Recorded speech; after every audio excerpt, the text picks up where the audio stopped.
அவசரமா ஆரம்பிச்சிருக்கீங்க, என்ன கேஸ்? அது வேற ஒண்ணும் இல்லைங்கய்யா. தமிழ்நாடு அரசியல் நல்லா இருந்துச்சு, கரியரின் உச்சத்தை விட்டுட்டு வர்றேன்னு வந்தான், அதுக்குள்ள 50 பேரை கொன்னுட்டான். என்ன பிரச்சனை? இந்த இருக்கே தற்குறி, அவனோட தலைவன் தான் கரூர் கூட்டத்துக்கு லேட்டா போய் 41 பேரெல்லாம் கொண்டு போட்டான்.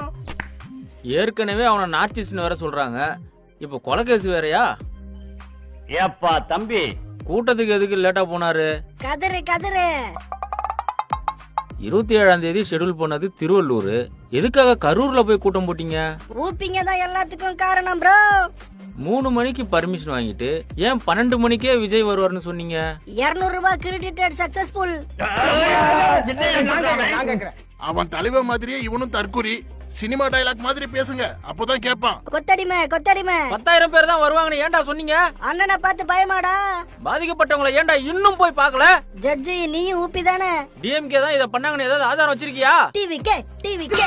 உட்கார்ந்து பேசுவாங்க ஐயா, உட்கார்ந்து பஞ்சாயத்து. இந்த மாதிரி தற்குறி அணிலுக்கெல்லாம் கேஸ் எடுக்காதீங்க, மனுஷனா அவன். கரியரின் உச்சத்தை விட்டுட்டு வந்திருக்காரு எங்க அண்ணன். கோபப்படாதீங்க விஜய், பொறுமையா இருங்க விஜய். இதுக்கு போங்க விஜய். ஐயா நீங்களே விஜய். ஐயா விஜய் விஜய். ஐயா தலையே குழம்பிட்டாரு. ஏண்டா தற்குறி, அரசியல் தெரியலன்னா மூடிட்டு இருக்க வேண்டியதானே, பண்றதையும் பண்ணிட்டு தேவையில்லாம பழி போடுற. What uncle, it's very wrong uncle. ஒண்ணுத்துக்காச்சும் பதில் சொல்லு. கதறு கதறு. கேட்ட கேள்விக்கு பதில் இருக்கா? தற்குறி தற்குரி தற்குரி தற்குரி தற்குரி. அப்பாடா, தளபதியே காப்பாத்தியாச்சு. ஏன்பா, நானும் விஜய் ரசிகன் தான். அடுத்த கூட்டத்துக்கு போவோமா? அப்போ அங்கேயும் அண்ணன் லேட்டா தான் வருவாரு, பரவாயில்லையா?